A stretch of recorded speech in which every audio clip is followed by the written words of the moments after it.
하나님의 말씀을 보시도록 하겠습니다. 요한복음 8장 1절에서부터 11절의 말씀을 다 같이 크게 함께 읽도록 하겠습니다. 시작. 예수는 감람산으로 가시니라. 아침에 다시 성전으로 들어오시니 백성이 다 나오는지라 앉으사 그들을 가르치시더니 서기관들과 바리새인들이 음행 중에 잡힌 여자를 끌고 와서 가운데 세우고 예수께 말하되 선생이여 이 여자가 간음하다가 현장에서 잡혔나이다. 모세는 율법에 이러한 여자를 돌로 치라 명하였거니와 선생은 어떻게 그들이 이렇게 말함은 고발할 조건을 얻고자 하여 예수를 시험하노라. 예수께서 몸을 굽히사 손가락으로 땅에 쓰시니 그들이 묻기를 맞이 아니하는지라.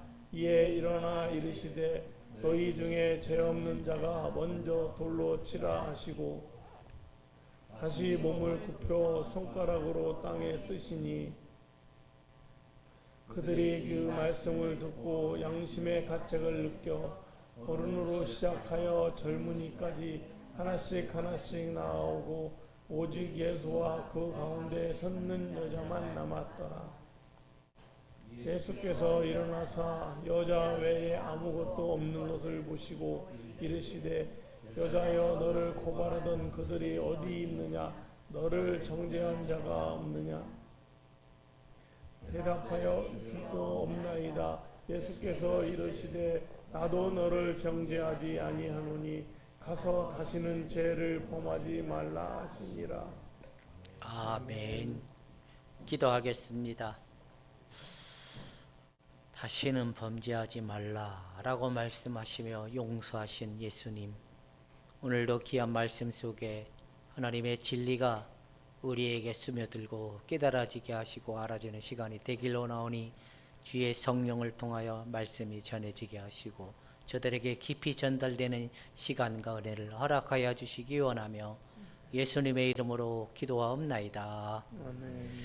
예, 하나님의 아들의 영광은 하나님의 축복이고 사랑이고 진리라는 겁니다. 예수님이 오셔서 길이 되어주시고 생명이 되어주시고 하나님이 되어주셨습니다. 하나님의 아들이 아니고서는 누구든지 아버지께로 갈 수도 없고 아버지 앞에 쓸 수도 없고 아버지 앞에 우리가 자유를 입을 수 있을 만한 그런 은총을 가질 만한 그런 형태가 없다라는 겁니다. 오늘 우리가 함께 읽었던 말씀을 가지고 은혜를 받고자 하는 말씀은 용서하신 예수님이다라는 말씀을 가지고 이렇게 은혜를 나누고자 합니다. 그 3번을 누르면 돼요. 그쪽에.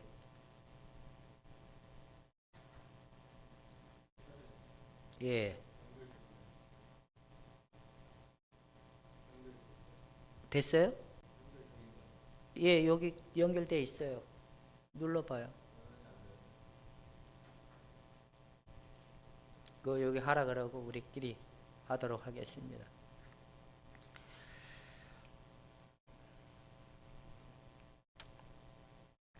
오늘은 용서하신 예수님이라는 제목을 가지고 은혜를 나누고자 합니다. 왜 용서하셨을까요? 그분은 하나님은 용서하시고 사랑하시는 분이시기 때문에 용서하실 수 있는 겁니다. 죄 없는 자만이 하나님을 용서할 수 있는 거고 하나님을 사랑이 있는 자만이 용서와 사랑을 할 수 있는 겁니다. 그러나 사랑이 없는 자들은 용서를 할 수 없는 게 근본이라는 겁니다. 많은 사람들은 왜 이거가 되면 이것도 되는 거예요.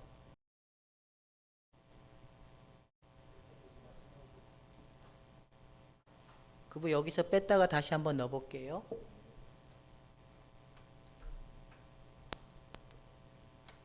예.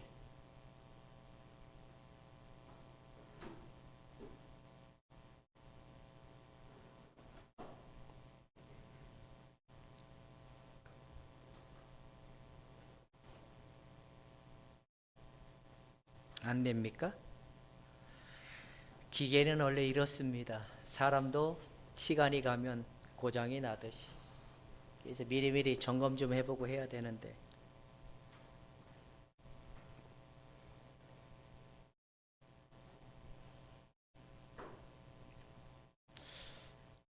예.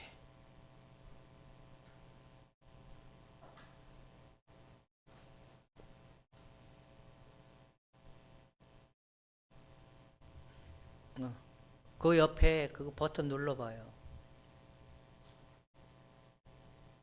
그리고 이게 2번인가 3번인가 그러거든. 그냥 놔두세요. 제가 참 이거 같이 보면서 해야 그래도 익숙해서 할 텐데.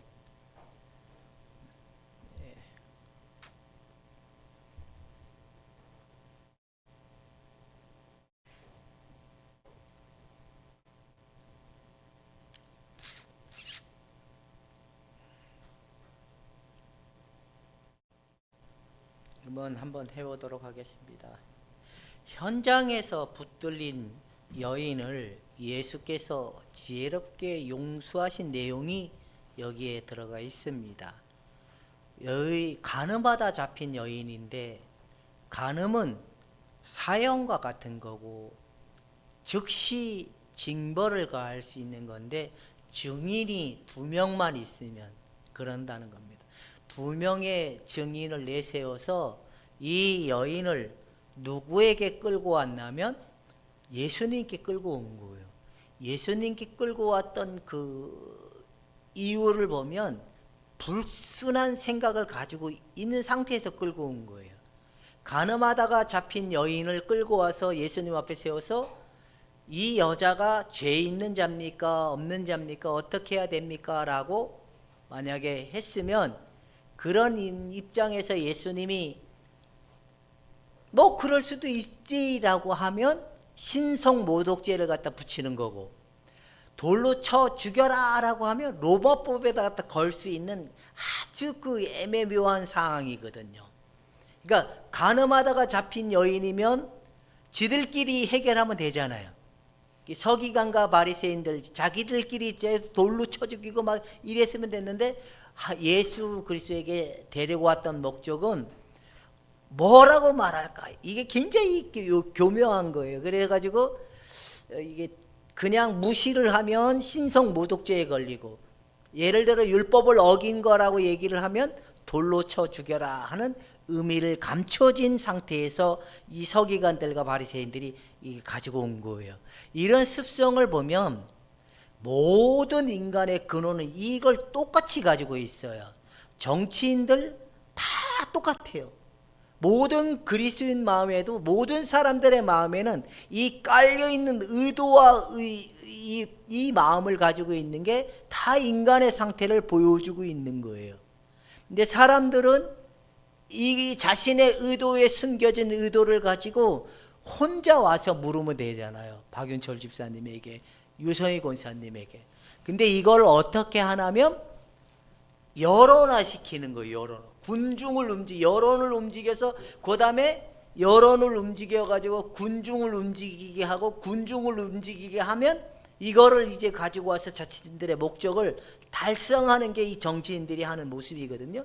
교회에도 자기 깊숙한 곳에 숨겨져 있는 의도를 감추고 자꾸만 불만을 얘기하고 탓을 얘기하고, 그 다음에 이걸 뭐를 얘기하죠? 사람들에게 뭐 한다고 얘기하죠? 북한에서 이런 방법을 뭐라고 얘기하죠? 선동을 해가지고 사람들을 자신의 생각에 동조하도록 끌어내는 이 굉장히 선동법을 가지고 이 서기관과 바리새인들이 예수님께 나온 거예요. 근데 예수님이 하는 짓거들이 마음에 안 들고 불순했다면, 예수님의 마음속에 저들을 향한 긍휼과 사랑의 마음이 없으면 욱하는 기분으로 이 새끼들 니네가 잘하는 게 뭐 있냐 이렇게 하면 이게 싸움이 되고 분쟁이 됐을 때, 예수님은 그런 방법을 선택하지 않고 땅에 엎드려서 글씨를 쓴 거예요. 글씨를 쓰면서 하나님의 성령의 지혜가 그에게 딱 떠올랐을 때 생각이 뭐냐면 딱 내뱉으면 죄 없는 자가 먼저 쳐라라고 하니까 죄 없는 자가 돌로 쳐라라고 했을 때 이들 마음에 어떤 생각을 가졌냐면 양심의 자극을 받으면서 내가 죄를 진 게 없지 않으니까 죄 진 게 있다라고 자기 스스로들이 양심의 가책을 느꼈을 때 조용히 그 자리를 떠나고 그 자리에서 떠난 그들에게 예수님과 그 여인에게 남은 사건 속에서 일어난 일이 뭐냐면 예수님은 조용히 내가 네 죄를 용서했으니까 다시는 그렇게 하면 안 돼라는 내용의 의미가 담겨져 있는 그런 내용이라는 거예요. 그래서 이 내용을 가지고 요한은 뭘 얘기하냐면 세 가지를 얘기해요.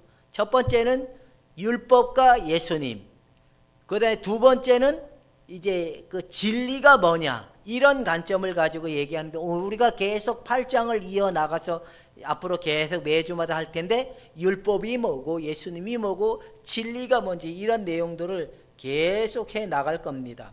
그러면서 이제 보면 세 번째 이제 진리와 자유에 대해서 나오고 두 번째는 생명과 빛에 대한 관점으로 나오고 첫 번째는 율법과 예수, 두 번째는 생명과 빛에 대한 내용이 나오고 그 다음에 진리와 자유에 대한 내용이 마지막 절까지 이 내용을 가지고 쭉 요한이 대변해서 하나님의 의도했던 그 내용, 사건의 내용을 가지고 이런 내용을 넌지시 던지는 내용이 내포되어 있는 게 8장이에요.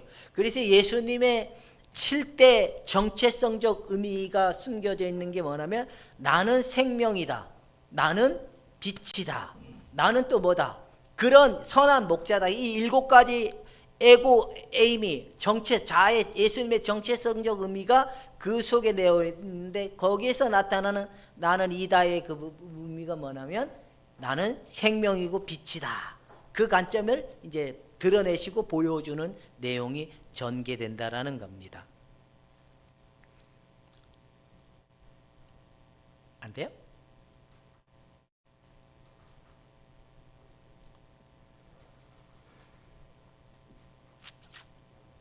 그거를 내리고 그걸 컴퓨터를 한번 꺼봐요. 다시 그쪽 컴퓨터를 끄라고. 껐다 다시 켜봐요. 그거를. 그러니까 이제 이런 내용을 가지고 나오는 거예요. 그러면서 이제 예수님이 하시고자 했던 내용은 이 여인의 의도보다는 여인에게 포커스보다는 예수님의 정체성을 드러내는 그런 포커스의 내용이 8장에 담겨져 있는데 제가 이 설교의 내용을 준비하면서 어떤 생각이 들었냐면 제가 참 많이 위축되어 있고 굉장히 조심스러운 면이 많았구나라는 생각이 문득 들었어요. 제가 다낭이라는 도시를 갔다 왔거든요. 그 다낭이라는 도시에 가가지고 내 생각과 모든 집중력이 어디에 가 있었냐면 그 화요일날 지방에 설교하는 날 했잖아요. 이게 목사님들 앞에서 설교를 해야 되니까 어떤 생각이 가지고 있었냐면 이게 이런 말을 하면 맞는 걸까? 이런 내용의 표현을 하는 게 정당한 걸까? 이런 생각이 되게 항상 있다 보니까 돌아다니면서도 그 생각만 가지고 계속 읊고 넣었다가 뺐다가 또 넣었다가 뺐다가 그걸 한 거예요. 틈만 나면 거기 그래도 그 유심칩 바꿔가지고 앉아가지고 베란다 앉아가지고 주일날 우리가 저기 요한복음 15장 설교했잖아요. 그 15장 설교를 들고 그날 갈 거거든요. 그 내용을 또 듣고 또 되새김질하고 그러면서 또 걸러내고 그 다음에 줄일 거 줄이고 막 이런 싸움의 시간이 있는데 제가 뭐 다낭 시간 눈에 들어오고 뭐 사람 이게 아닌 거 내 마음에 온통 거기만 가 있는데 그 이유가 뭐냐면 말 한마디가 목사님들 앞에 굉장히 조심스럽잖아. 신학적, 해석적, 어떤 성경적 관점의 전체적 의미가 이게 굉장히 조심스러울 수밖에 없고 굉장히 하여튼 면밀히 검토해야 될 그런 시간이잖아요. 그러면서 제가 오늘 아침에 나는 성도들에게 감하는 말, 설교를 할 때, 감회할 때 저 사람의 눈치를 보고 저 사람의 상황에 맞게 내가 말씀에 입각한 말씀을 하지 못했구나. 그걸 알았던 거예요. 아, 상당히 내 내면에 위축되었던 그 말. 그러면서 굉장히 조심스럽게, 굉장히 눈치 봐가면서 아니면서도 아니다고 말 못하는 나. 이게 무슨 심정인지 가죠. 뭐 여러분 이 자리 와봐요. 뭐 대놓고 막 할 수 있을 것 아니야. 이 자리는 심히 굉장히 무게감 있고 굉장히 어려움이 많은 그 자리인 거예요.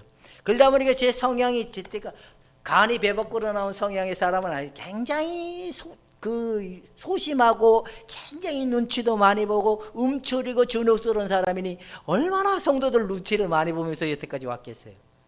박윤철 집사님의 눈치를 제가 많이 봤을까 안 봤을까? 엄청 많이 봤거든요. 근데 알았어요. 네가 그렇게 눈치 보다가 내 말을 언제 올바를 말을 할래? 틀린 건 틀렸다고 말할 수 있는 그 믿음과 용기가 너에게 없지 않느냐? 그러면서 아, 하나님 눈치 봐가면서 하나님 말씀도 내가 그냥 막 이렇게 그 사람의 입장에서는 아무런 하나님의 뜻하고 아무런 상관이 없는데도 그냥 눈치 보면서 말 못한 그런 게 있었네요라고 생각이 들었던 거예요. 그래서 이제 됐으니까 이걸로 가지고 해보도록 하겠습니다. 이해가 가죠? 그래서 하나님께서는 오늘 우리가 회개하기를 원해요. 회개하고 자복하기를 원하는 이유가 뭐냐면 그러면 용서하시는 하나님이라는 거예요. 근데 우리가 회개하고 자복할 때 용서하시는 하나님의 이거는 우리가 어떨 때 회개하고 용서할 수 있냐면 자기의 숨겨져 있는 그 못된 습성들이 있잖아요. 자기 안에 하나님의 뜻과 어긋난 것을 품고 있는 것을 누군가에 의해서 질책이 되고 누군가에 의해서 딱 건드려졌을 때, 숨겨진 의도를 건드려졌을 때 양심의 가책을 느끼는 사람은 회개로 나갈 수 있지만 양심의 가책을 느끼지 못하는 사람은 그래도 우기며 빡빡 우기며 누가 잘못했다고 얘기할까요? 어떻게든지 이렇게 얘기했을 거예요. 유대인들과 서기관들과 바리새인들은. 그래도 당신은 뭐래도 말해야 되지 않겠냐. 죄 없는 자가 돌로 치라고 말하지 말고 당신의 말을 해라. 당신의 말을 해야 이게 흑하고 백하고 선택을 하라. 로마법이냐 율법이냐. 당신이 명확한 언어를 전달해 줬으면 좋겠다라고 이야기를 하기를 원할 수도 있었을 거예요. 트집 잡고. 근데 예수님은 그렇게 하지 않았잖아요. 그냥 죄 없는 자가 돌로 치라 했을 때 그들의 그 말씀의 권위와 생명적 능력 앞에 그들의 깊은 속에 숨겨져 있는 진짜 불순의 의도를 하나님께서 탁 건드려 줬을 때 이들은 자극을 받고 또 그 자리를 떠나는 모습이 일어났다라는 거예요. 마찬가지로 우리도 예를 들어가지고 똑같아요. 어떤 말씀의 가책을 느끼면 아, 내가 이런 모습과 이런 생각이 있었구나라고 딱 캐치가 되고 인정이 되는 사람은 하나님 내가 잘못했습니다. 하나님의 말씀이 옳습니다라는 이 마음이 나가는 사람들은 정상인데 이게 네 탓이고 내 탓이고 이 시원거리는 마음에 묶인 사람들은 이건 비정상의 사람이라는 거예요. 근데 예를 들어가 이 네 탓 내 탓 이 마음에 묶인 사람들은 어떠면 진정한 하나님을 사랑하지 못하는 사람들일 거예요. 왜? 유대인과 서기관들은 그런 관점이었거든요. 오로지 이들은 하나님이라는 분하고 율법하고는 같이 봤거든요. 하나님이라는 분하고 율법하고 같이 봤는데 이 이유가 왜냐? 이들은 범죄하는 자마다 하나님이 떠난다라는 사상이 굉장히 깊숙이 숨겨져 있었거든요. 이런 생각적 의도를 가지고 있다 보니까 이들은 모든 사물을 율법의 잣대로 보는 거예요. 율법의 잣대로 보다 보니까 틀렸네? 맞았네? 또 뭐로 보는 거예요? 잘하네? 못하네? 이런 관점으로 보는. 여러분들에게도 혹시 이런 사고관이 있지 없는가? 한번 찔림을 받아봤으면 좋겠습니다. 틀렸네? 맞았네. 내가 맞는 것 같기도 하고 틀린 것 같기도 하고. 아닙니다. 틀린 것 같기도 하고 아닙니다. 틀린 거예요. 내 안에 불순의 의도는 하나님의 성령께서 외부의 환경을 가지고 건드려 주는데, 이걸 바꿔도 자복하고 회개하고 통회하지 못한다면 그 사람은 그 문제를 해결받지 못한다고 이야기를 하고 있는 겁니다. 여기서 보여주고 싶어 했던 하나님의 그 말씀의 의도는 뭐냐? 바로 불순적 의도와 자기들만의 열심과 가지고 자기들만이 옳다고 생각에 빠져있던 그 서기관과 바리새인들의 그 숨겨진 죄악성의 의도를 주님이 들춰내면서 비치고 진리이고, 그리고 예수님에 대한 이 정체성을 보여주는 그 내용들 속에 오늘 주님이 우리에게 전달해 주고 싶은 마음이 뭐냐? 찔림을 받으면 다 나다라고 솔직히 인정하는 자의 모습이 있어야 된다는 겁니다. 여러분, 이제 누군가의 말에 의해서 어떤 사건의 계기를 위해서 내 마음이 고집스럽거나 내 마음이 주장하려고 하는 거나 또 내 마음을 방어하려고 하는 거나, 이게 숨겨진 의도가 드러난다라는 겁니다. 여러분, 그럴 때마다 회개하고 자복하고 통회하고 그 부분에 용서받고 해결받을 수 있는 여러분이 될 수 있기를 주님의 이름으로 축원해 드립니다. 예를 들어서 누군가가 박윤철 지사님에게 애들이나 윤이나 수아이가 박윤철 지사님에게 아빠 이러잖아 라고 얘기하면, 이거는 주님이 하신 말씀일까요? 애들이 하는 말씀일까요? 그러니까 내가 자복하고 회개가 일어나지 않는 거예요. 바로 애들이 하는 말이라 할지라도 그 소리를 누가 하는 소리로 들리면, 주님이 하는 소리로 들려서 내 마음에 각인되고 딱 충격을 받으면, 아하, 뭐가 나오는 거예요? 내가 이런 것이 있었구나. 그리고 이걸 누구 앞에 가지고 가는 거예요? 바로 불순의 의도였지만 이걸 끌고 왔던 바리새인과 서기관들이 증인을 내세워 예수님 앞에 끌고 왔던 것처럼, 우리의 모습이 외부의 환경과 사건에 의해서 건드려졌을 땐 우리는 반드시 주 예수 그리스도 앞에 엎드려지는 자의 믿음이 있어야 되는 것입니다. 이제 길 가다가 소가 떠드는 소리에 놀래는 심장 벌렁거림이 있다 할지라도 하나님의 소리로 듣고 여러분 회개로 내려놓고 돌아설 수 있는 여러분이 되기를 주님의 이름으로 축원해 드립니다. 예를 들어 가지고 회사 사장님이 그랬습니다. 이렇게 하면 안 되라고 하는데, 이것도 똑같은 거예요. 모든 원리가. 교회 예를 들어 나는 목사라고 해가지고 장로님 계시고 권사님들 계시는데 틀렸어요, 맞았어요, 이게 중요한 게 아니야. 틀렸어요, 맞았어요 중요한 게 아니라, 틀렸다고 할 때 내 마음에 자극을 받으면 옳은 거예요. 틀렸다고 했을 때 내 마음에 자극을 받지 않으면 틀린 거야. 왜? 나와 상관이 없는 말일 수 있기 때문에. 무슨 말인지 가죠? 그렇다면 내 마음에 찔림을 받고 뭔가 이게 오면 결국에는 누가 터치하기를 원하는 거예요? 주님이 내 마음을 터치해서 네 모습을, 숨겨진 의도를 봐라 라고 보여주고 있는데, 거기에서 깨닫지 못하면 대적의 관계, 적대의 관계로 돌아서는 거예요. 이게 바로 성경에서 유대인들과 예수님의 관계거든요. 근데 유대인과 예수님의 관계, 예수님이 죄 없는 자가 돌로 치라 했을 때는 이들은 죄를 부인할 수 없는 상태였거든. 그러다 보니까 양심의 자극을 받아서 그들이 그 자리를 떠나는 현상처럼, 우리도 하나님 앞에서 그냥 길 가는 작은 자의 소리라 할지라도 내 마음에 찔림이 받는 것이 있으면 그 속에서 내 모습을 보고 솔직히 인정하고 회개하고 자복해라, 이것입니다. 주님이 여인에게 뭐라고 말씀하셨습니까? 다시는 죄짓지 말라라는 의미가 뭘까요? 다시는 그 일 때문에 불편한 관계, 그 마음의 지배를 받는 자의 상태로 돌아가지 말라라고 말씀을 하시는 겁니다. 그 돌아가지 말라라는 상태에서 벗어나는 제일 첫 번째 조건이 뭐냐? 회개를 하라는 겁니다. 회개하고 자복하고 인정하라. 그래야 네가 그 마음의 지배를 받는 상태로부터 벗어날 수 있다라고 얘기하고 있는 것입니다.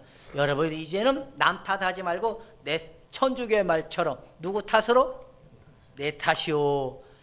솔직하게 인정할 수 있어야 돼요. 근데 이것도 용기가 있어야 돼요.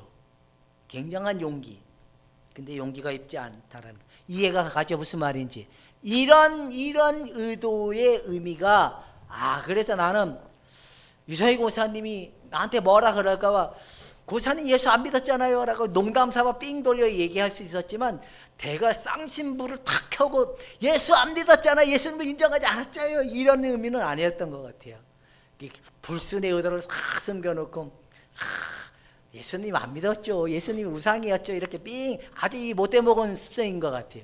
그래서 이제부터는 틀린 건 틀렸다고 말을 할 용기를 한번 가져보려고 합니다. 여러분 마음에 찔림을 받으면 반드시 회개하고 돌이킬 수 있기를 주님의 이름으로 축원해 드립니다. 이해가 되죠? 그 다음에 이제 우리가 여기서 이제 계속 빨리 가도록 하겠습니다. 자, 서기관들과 바리새인들이 예수님을 어떻게 처리하는지를 시험하고자 했다. 그다음 율법의 토대와 로마 토대로 예수를 죽이고자 하는 음모가 숨겨져 있다라는 거예요. 그죠? 그래서 죄가 없다고 하면 신성모독죄가 되는 거고, 돌로 치라 하면 누모법을 어기게 되는, 어쨌든 법에 걸어가지고 죽이려고 하는 그런 모습이 나타나는데, 여기서 우리가 한번 간음죄에 대한 부분을 가지고 좀 더 깊이 나눠봅시다. 간음죄가 뭘까요? 구약의 간음죄의 범위는 되게 커요. 막말로 눈에 띄는 그 다른 여자랑 다른 사람이랑 그냥 이게 어떤 그런 행동을 했을 때만이 간죄인데, 신약의 범위는 엄청 좁아요. 마음에 품는 것도 다 죄래. 이 부분을 가지고 한번 살펴보도록 하겠습니다. 성경에 나타난 간음죄는 이 10계명에도 이 내용이 굉장히 강화됐는데, 구약 시대에 있어서 이스라엘 주변 국가들은 다산의 종교, 여러 종교가 너무너무 많은 거예요. 신들이 너무너무 많은, 이들 특성 가운데 핵심이 뭐냐면 성적인 부분에 대해서 굉장히 개방적이었다는 거예요. 그러다 보니 제사의식 속에서도, 그래서 그때 제사를 돕는 자들, 우리 그리스 올림픽 하면 성화하는 거 있잖아요. 그것도 다 그 속에서 나온 거거든요. 거기에 입었던 제사장들, 여자들이잖아요. 다 그들이 창녀적 역할 이런 게 굉장히 많았던 거예요. 여러분 무당들도 그런 게 되게 심한가 봐요. 무당들도 굿할 때 이런 거기 남자들 막 징치고 북치고 이런 남자들이 있잖아요. 그러면 이런 남자들 데리고 간대요. 막 굿하다가도. 그러면 가가지고 그렇게 하고 온대요. 그걸 해소하고. 그런 의미가 굉장히 내포되어 있었던 방식이 종교적 그 특징들 안에서 이게 굉장히 개방적이고 굉장히 허용이 많다 보니까, 하나님께서는 이들이 이런 것들을 통하여 다산의 이 종교로, 이 성적 개방을 통하여 이 다른 신들에게 넘어가는 불순종하는 그런 모습들을 가질까봐 하나님께서 굉장히 경계하고 그 문제를 얘기하는, 법의 10계명에도 그런 내용을 가지고 있게 된다는 겁니다. 그래서 구약에는 간음하는 자들은 바로 중죄로 여긴 거예요. 중죄. 돌로 쳐서 죽여라 라고 얘기하는 거예요. 그러나 신약에 와서는 예수님은 확대시켰어요. 마음으로 범하는 죄까지도 바로 음욕을 품은 죄라는 거예요. 음욕을 품었다라는, 이 품고 있는 그 자체가 죄라는 거예요. 그러니까 여러분, 이웃집 여자가 더 이뻐 보이는 게 이게 죄일까요, 아닐죄일까요? 신약에 와서는 이웃집 여자가 더 이뻐 보여요. 이웃집 남편이 더 좋아 보여요. 이건 주님의 관점으로 봤을 때 죄일까요, 죄가 아닐까요? 죄인 거예요.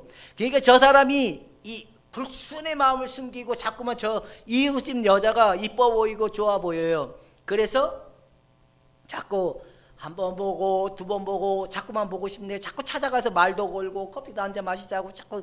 내 친구가 특수부대 나왔던 애가 있는데, 맨날 저 북한 갔다 오고 하는 이 특수부대 나왔던 애인데, 얘가 이제 하루는 나이 먹으니까 좀 그러겠지만 자기 부인을 믿지 못했기 때문에 그럴 것 같아요. 자기 부인을 믿고면 그런 의심이 들지 않잖아요. 근데 얘가 이제 자기 동네에 살던 어떤 후배가 자꾸만 자기네 집에 놀러 오는 거예요.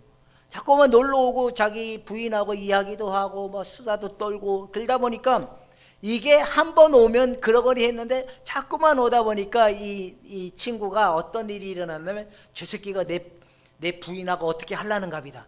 내 부인이 죄하고 눈이 맞아서 어떻게 하려는 갑이다. 이 의처증 증세가 심하게 올라오다 보니까 얘가 어떻게 했는지 아세요?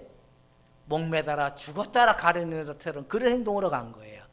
이게 그 내 아내를 믿지 못하기 때문에 그러는 거고, 내 남편을 믿지 못하는 의처증에서 나오는, 의처증은 못 고쳐요. 이 끊임없이 불신에서 나오는 병이거든요. 근데 걔는 그렇게 된 거예요.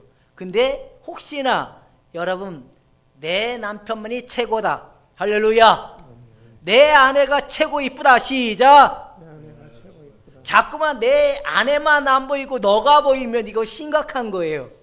내 남편이 안 보이고 내 다른 사람이 보면 이거 심각한 간음죄라고 성경에는 보여주고 있는데, 우리는 이게 숨겨서 될 일이 아니, 반드시 나와요. 어릴 때 자꾸만 보고 싶고 자꾸만 가고, 이게 마음에 그런 생각을 가지고 있는 거예요. 여러분 조심해야 될 필요가 있다라고 얘기하는데, 구약의 신약은 바로 이렇게까지 우리 마음 깊숙한 곳에 숨겨져 있는 것까지도 죄라라고 보여주고 있는데, 성경에서 말하는 간음죄는 이렇게 표징이 됐지만 영적인 간음이 또 있어요. 영적인 간음. 이게 뭐냐면 세상을 너무 좋아해. 세상의 것을 버리지 못해. 이것도 간음이라는 거예요. 세상의 물욕, 그 다음에 또 무슨 욕, 그 다음에 뭐 야망의 욕, 또 뭐 무슨 욕, 하여튼 이것도 간음이라고 얘기하는 거예요.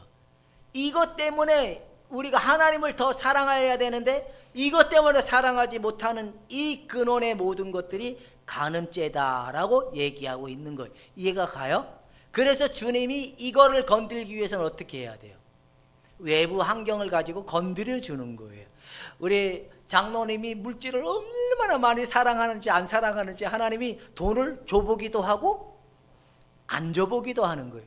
돈을 줄 때는 할렐루야 하면서 하나님 나한테 복 줬다가 돈을 안 줘보면 에이 그러면 그렇지, 원망과 불평이 가면 이게 지금 뭐가 없다는 거예요. 내 마음에 하나님을 믿는 믿음이 최고다라는 믿음이 없는 거예요. 내가 뭘 의지하고 있는데 마음이 두고 있는 거예요? 물질이 주는 안위와 이걸 시험하시는 거예요. 하나님 내가 물질을 의지했습니다라고 장로님 회개하셨습니까?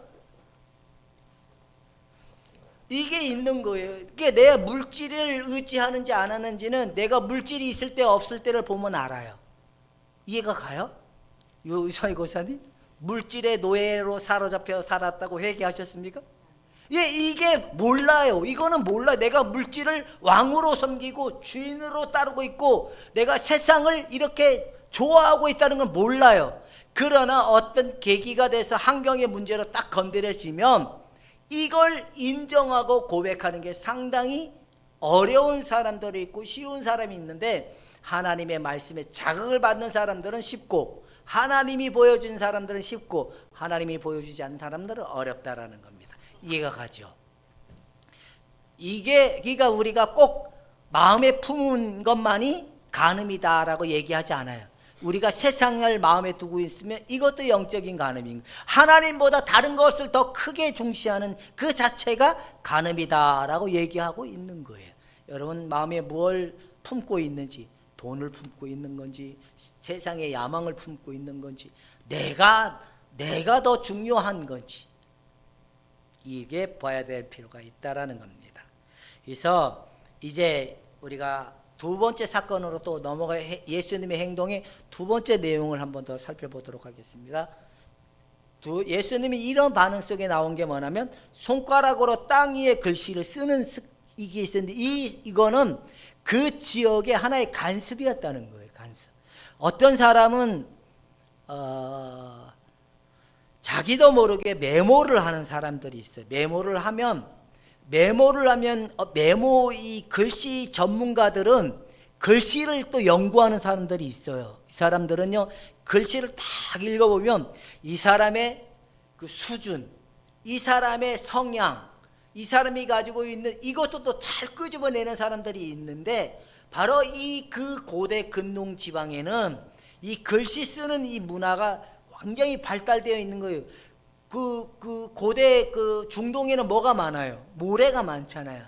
모래가 많다. 땅 위에 글씨를 쓰는 문화가, 지금이야 종이가 많아서 종이에 글씨를 쓰지만 그 시대에는 땅 위에다가 글씨를 쓰면서 자신들의 생각을 표현하고 말하는 그런 문화가 상당히 많이 내포되어 있었는데, 나는 이게 자료를 찾아보기 전에는 예수님 엄청 역시 하나님이시니까 빠져나갈 방법을 터득하셨구나 이렇게 생각했는데, 그게 아니라 그 지역의 특성들을 잘 활용하고 했던 모습의 하나였다는 거예요. 글씨를 쓰면서 주님, 내가 로마법을 따를까요? 율법을 따를까요?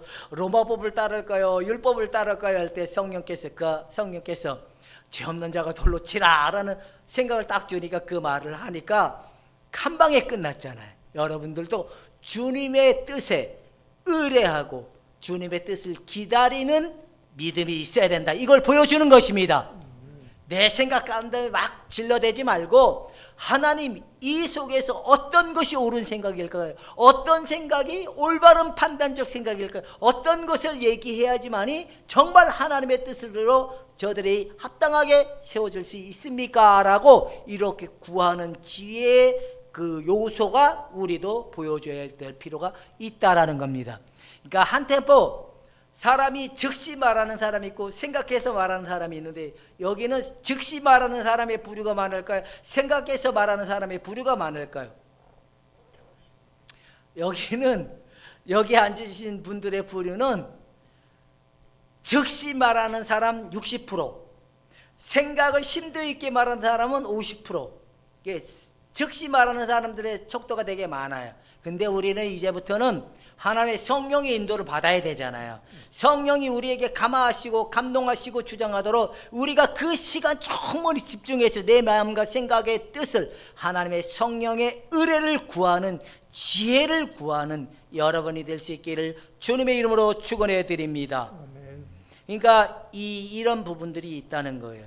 아랍 사람들은 세물하기 위해서 글씨를 썼고, 이스라엘의 장로들은 재판이나 중요한 행사 모임을 할 때 다른 사람들의 말을 듣고 들으면서 그것을 땅에 기록하는 이런 습관들이 있었다라고 얘기하는 거예요.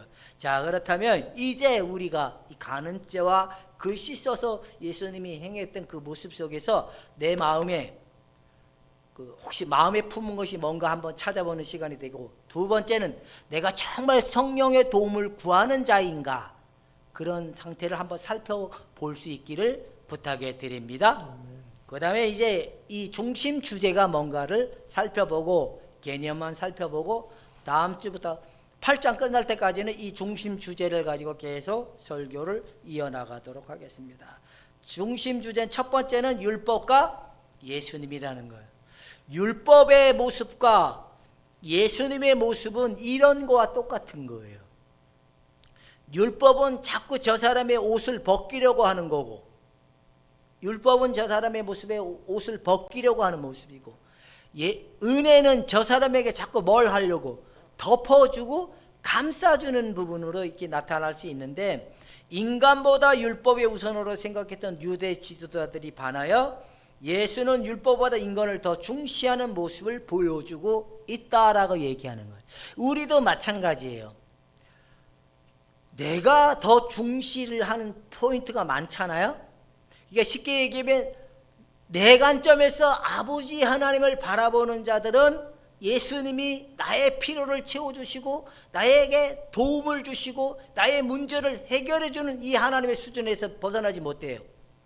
근데 이 나의 관점이 아닌 아들 예수님을 내어주는 관점에서 나를 보기 시작하면 은혜이고 용서이고 자비라는 거예요. 그러나 나의 관점에서 하나님을 바라보는 자의 입장은 오로지 나의 이익과 나의 문제와 나의 것을 구하는 자의 입장에서 벗어나지 못하지만, 결국에는 그 초점의 모든 중심은 나와 율법과 연결되어 있는 삶으로 벗어나기가 상당히 어렵다라는 거예요. 여러분들이 혹시나 누구는 잘하고 누구는 못했다, 이게 왜 그러냐면 은혜의 관점에서, 국률의 관점에서 보기보다는 내 관점에서 보려고 하는 척도가 강하기 때문에 그래요.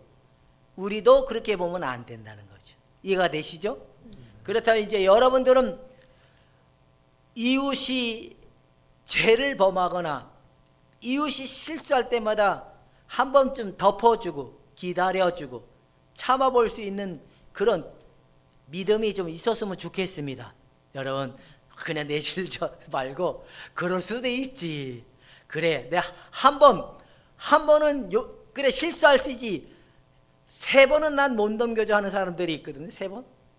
이건 아니에요. 주님은 70번, 7번을 70번을 용서를 하래요. 언제까지? 그 사람의 생각이 바뀌어질 때까지.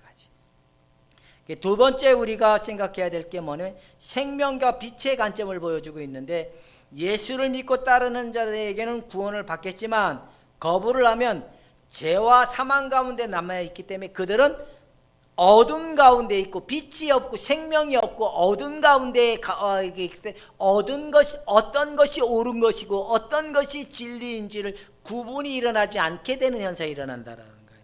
그래서 예수님을 믿지 않는 자들은 자기 속에 어둠이 보이지 않아요. 죄가 보이지 않아요. 그래서 자기가 죄인이라고 인정이 되지 않는 거예요. 그냥 하나님의 빛이 들어오기 시작하면 숨겨진 의도의 생각이 보여지는 거예요. 이게 숨겨진 게 보여지거나, 아 그렇구나, 이게 내가 이런 게 나타난다라는 거예요. 근데 사람들은 생명이다 그래도 자기 육의 생명을 가지고 평안을 얻을 수 있는 양, 육의 생각을 가지고 자유할 수 있는 것 양, 계속 그걸 쓰려고 하는 모습이 나타나게 된다라는 겁니다. 세 번째는 뭐가 있냐면 진리와 자유를 얘기해요. 여러분, 진리는 예수님의 인격과 밀접히 연관되어 있다. 인간은 노예 상태, 이치 상태를 깨닫지 못하는 거예요. 내가 나라는 존재, 애니어그램에서는 성격이라 그러는데 성격은 거짓 나라 그러는 거예요. 거짓 나. 이 성격을 가지고 나라는 존재를 채우고 싶어 해서 나오는 특성이 성격이라는 거예요. 성격. 근데 사람들이 이 성격을 가지고 계속 나라는 존재를 만날 수 있고 나라는 존재를 채워줄 수 있는 거냐 계속 애를 쓰지만 결국에는 허무함이고 공허함이라는 거예요. 이 나라는 존재와 예수님이라는 진리의 그분과 내가 결합이 되고 결속이 됐을 때 진정한 참 인간을 찾을 수 있다는 거예요. 참 인간을 찾은 그들에게 나타나는 게 뭐냐면 자유라는 거예요. 자유. 내가 죄와 사망 가운데 묶여서 노예 생활했던 내가 예수님에게 들어옴으로 말미암아 이 거짓된 나로 살아갔던 나로부터 자유를 잊고 세상이 나에게 뭔가 위로를 줄 수 있는 거냐 묶여있던 마음으로부터 자유가 일어나고 그 다음에 나에게 참 안전을 주고 평안을 줄 수 있을 것 같다라는 이 나만의 이 토대와 열망이 내가 아무리 애를 쓰고 수고해도 채워지지 않는 빈 그릇이구나, 하나의 허상이구나라는 걸 깨달는 자들은 그걸로 채우지 않고 오직 인간은 누구로만이 채워질 수 있다는 고백이 나오는 거예요. 예수 그리스도로만이 채워질 수 있다는 사실을 깨닫게 되는 거예요. 불교는 비움의 종교이지만 걔들은 채워지지 않는 거예요. 명상과 묵상의 차이는 뭐냐면 명상은 흘러보내는 거예요. 생각을 자꾸 비우는 거예요. 그러나 묵상은 대상자가 있는 거예요. 대상자. 하나님이라는 대상자에게 말씀을 받고 뜻을 깨닫고 그 속에 하나님의 뜻을 가져오는 건데 명상, 이 요가도 하나의 명상적 방법이거든요. 육을 괴롭혀서 차분한 마음을 갖고 심신의 편안을 가져서 이들이 그 육신에 짓눌렸던 모든 감각들을 깨우는 의식이 요가거든요. 요가를 통하여 이 감각, 머리부터 발끝까지 인간은 결속되어 있는 부분이잖아요. 강박에 결속되어 있고 내 육체에 결속되어 있던 이 힘을 요가의 어떤 힘을 빌려가지고 자세를 통하여 하나씩 띄워내는 거거든. 근데 그거 띄워내면 일시적으로는 좋을 수 있어요. 시간이 지나면 채워짐이 없다는 거예요. 근데 기독교는 예수 그리스도가 채워져서 참 진리로 인간이 회복받는 게 구원이고 회복의 은혜가 있고 그것이 사실이라고 말하는 게 진리를 선포하고 진리를 말하고 있는 거예요. 만약에 인간의 채움이 없는 기독교라면 인간은 거짓말쟁이를 하는 거예요. 그래서 인간에게는 이 새 옛 생명을 가지고는 살아갔을 때 인간은 수고하고 땀을 흘린 결과가 뭐냐?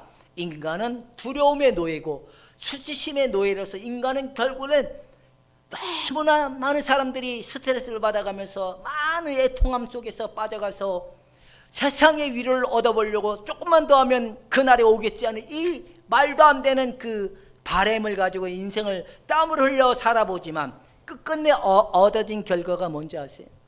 자기 걸로 써보지도 못하고 끝나는 거예요. 저희 아버님은, 내 아버지는 이영구지만 저희 어머님이 재혼을 해서 내 동생의 아버지는 박영을이거든요. 이분은 그 젊은 날 그 광산에서 은을 캐는 역할을 하셨거든요. 그래서 알딸딸 월급날 알딸딸하게 술 한잔 들으시면서 월급 받다고 항상 초코파이, 그때만 해도 초코파이 엄청 귀해져, 초코파이 들고 와서 먹자라고 하실 때 그 즐거움, 정작 본인은 돈을 모으는 재미로 안 쓰고 안 입고 안 먹고 해서 돈을 모으는 재미로 집을 얻어보고, 통장에 어머님을 위해서 남겨둔 몇 푼 안 되는 돈이지만 조금 남겨준 그거 어떻게 더 해보려고 하다가 정작 자신은 회도 못 먹고, 가까워서 회도 못 먹고 가신 거예요. 그래서 제가 25년 어머니날 가서, 어머니도 그런 꼴 날까봐 내가 회 사주러 왔다고. 어머니, 그러니까 어머니 회 못 먹고 간 게 억울해서 눈 못 감을까봐 내가 회 사주러 왔다고 그래서 갔다 왔잖아요. 우리 아버님이 그런 꼴이었거든. 미래를 대비해야 된다는 이 왜곡된 사고에 딱 붙들려 가지고 안 먹고 안 쓰고 안 입고 살다가 자기는 끝끝내 쓰지도 못하게 남에게 좋은 꼴이 된 거예요. 또 어떤 사람은 TV에 나오는 사람 보니까 돈다발을 침대로 만들어 그 위에서 주무시고 살았는데, 나중에 돌아가셔서 그 집을 정리하는 그 청소부들 있잖아요. 이 사람들이 그 침대를 열어보고 장판을 열어보니까 그 속에 돈을, 그게 인간의 그 무지함인 거예요. 여러분, 인간은 피조물, 물질적인 걸로 인간이 채워지는 존재가 아니라 인간은 영적인 존재로 채워지도록 하나님이 인간을 만드셨다는 거예요. 근데 인간이 하나님을 떠남으로, 이 영적인 것이 떠남으로 하나님의 진리가 그들을 다시 회복시켜주고자 다시 영적인 생명을 그들에게 주어서 채워지도록 하신 것이 뭐냐? 구원이라는 거예요. 그래서 새 생명을 얘기하는 거예요. 이해가 되십니까? 한번 따라해 보세요. 옛것으로 아무리 수고하고 땀 흘려도 안 된다. 시작. 옛것으로 아무리 수고하고 땀 흘려도 안 된다. 새 것으로 채워져야 인간이 행복하다. 시작. 새 것으로 채워져야.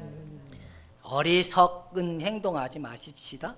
하긴 좋긴 좋더라고요. 저도 빌붙어서 갔다 왔지만 우리 아들 사회생활 한다고, 딸내미 사회생활 한다고, 사모님 사회생활 한다고 저는 얹혀서 갔다 오긴 했지만 어쨌든 좋긴 좋았습니다. 비행기 멀미할까봐 그 배 낚시하러 가면 먹는 배멀리 약을 자고 싶어서 먹었는데 잠이 하나도 안 오는 거예요.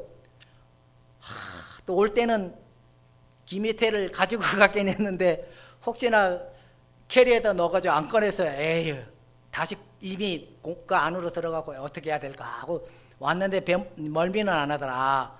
내가 우리 딸내미 참 태어났을 때 강원도 어머님 아버지 집에 내 딴에는 빨리 데려간다고 우리 사모님 막 애 태어나가지고, 그때는 속초에 공항이 있었거든요. 김포공항까지 가가지고 우리 사모님 딱 비행기 태워가지고 딱 갔는데, 그때 30분 속초에서 김포에서 속초까지 갔던 그 30분의 비행 경험이 너무나 크게 멀미한 게 크게 충격으로 오다 보니까 내 생각이, 각인의 생각이 뭐냐면 비행기 타면 멀미 되게 심해. 하긴 뭐 요즘에 차 타도 멀미가 좀 많이 해. 그게 얼마나 심한지 이해가 이렇게 30분 동안 멀미 너무 심하게 경험해서 딱 내게 각인된 게 뭐냐면 비행기 타면 멀미 심해. 그래서 제주도 가족여행 갈 때 귀 밑에 붙이고 갔는데 괜찮아. 올 때도 안 붙였는데도 또 괜찮았는데 이번에 알았어요. 나의 선입견이 멀미를 만드는 거였구나. 멀미는 막상 아니었는데, 여러분 왜곡된 사고관으로 살아보면 수고하고 땀을 흘렸지만 채워짐이 없는 게 인간의 수고지만, 진리는 인간을 쉬게 하고 평안을 얻을 수 있게 하는 게 진리라는 겁니다. 기독교가 이 진리가 제공해 줄 수 없는 거라면 기독교는 가짜다, 진리가 아니다라고 얘기하는 거예요. 여러분 참 인간이 이 진리로 채워진다면 얼마나 행복하고 좋을까요? 여러분 진리이신 예수님 만나면 행복합니다. 시작. 진리신 예수님을 만나면 행복합니다.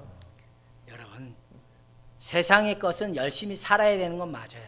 그러나 그건 열심히 살아야 될 우리의 본분이지만 내 영혼에 행복을 만들어주지 않는다라는 겁니다. 이제 이 세 가지의 의미가 들어가 있는 걸 이걸 가지고 좀 더 한번 은혜를 계속해서 나눠보도록 하도록 하겠습니다. 기도하겠습니다. 하나님 아버지 고맙고 감사합니다. 생명이시고 진리이시고 빛이신 예수님, 또 우리를 용서하시는 예수님, 그 삶 속에 더 풍성히 계시가 되고 보여지는 그런 은혜가 있기를 소원합니다. 하나님 영광받아 주옵기 원하며 예수님의 이름으로 기도합나이다. 아멘.